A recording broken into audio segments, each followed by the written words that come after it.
Gauri Suryavanshi, S मराठीमध्ये आपलं स्वागत। वळूया आजच्या बातमीकडे। भाजपने राज्य शिवसेना राष्ट्रवादी पक्ष फोडत विरोधी पक्ष कुमकुवत करण्याचा केविलपणा प्रयत्न केलाय। मात्र जनता त्यांच्या लोकसभेप्रमाणे विधानसभा निवडणुकीत धडा शिकवेल पराभवाच्या भीतीने महायुती सरकार विविध योजना जाहीर करत आहे। मात्र जनतेचा या सरकारवर अजिबात विश्वास राहिलेला नाही। आगामी विधानसभेत महाविकास आघाडीला जनता सत्ता देईल असा विश्वास राष्ट्रवादी काँग्रेसचे प्रदेशाध्यक्ष जयंत पाटील यांनी व्यक्त केलाय।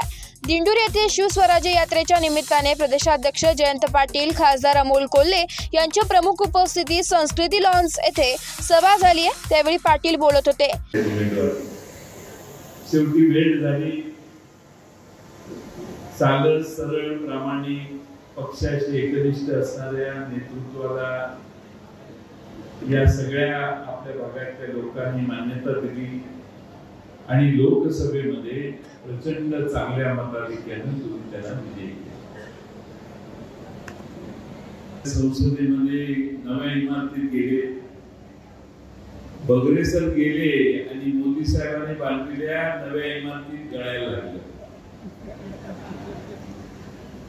बारड्याखाली ठेवून पाणी गोळा करायची पाळी आली, पाणी साचलं। पण नव्या लोकसभेत बगरे साहेबांनी तुमच्या सगळ्यांच्या पाठिंब्याने पावले। माझ्या मनात शंका नाही,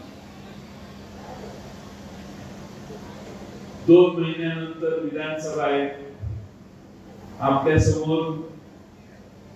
विधानसभेचं आव्हान आहे, आपण सगळ्यांनी एकसंघ राहणं।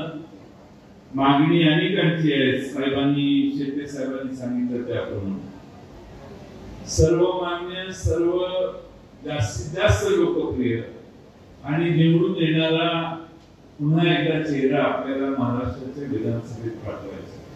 सर्वसामान्य लोकांची कामं गेल्या 2 वर्षात 1 रुपयाचा सुद्धा निधी हा जिल्हा नियोजन मधून आणून दिला नाही। 1 रुपयाचा निधी जर जिल्हा नियोजन मधून महाराष्ट्राचे उपमुख्यमंत्री हे केवळ विरोधी पक्षातले खासदार आहेत म्हणून देत नसतील तर आम्ही आज निषेध केला। मी तिकडे न जाता आज तुमच्या त्यांच्या प्रश्नांची राहिलेलं नाही, हे ठराविक लोकांना निधी देऊन मत खरेदी करण्यासाठीचं पाप जर कोण करत असेल तर ते महायुतीचं सरकार करते।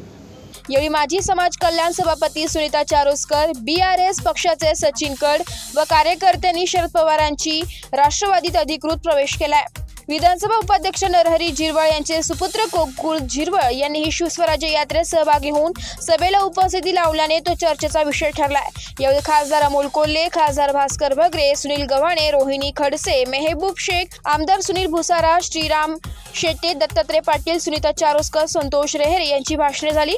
यावेळी हेमंत टकले, कोंडाजी आव्हाड, गोकुळ पिंगळे, गजानन शेलार, छबू नागरे, बाजार समिती चेअरमॅन प्रशांत कड, भास्कर गावित, बाळासाहेब जाधव, शिवाजी जाधव, अनिल देशमुख, गोकुळ झिरवळ, पुरुषोत्तम कडलक, श्याम हिरे, उपनगराध्यक्ष शैला उफाडे, संगीता पाटील, अशोक बाबुल, मधुकर भरसट, राजेंद्र ढके, मनोज खांदवे, छबू मटाले आदी उपस्थित होते। आभार नरेश देशमुख यांनी मानले।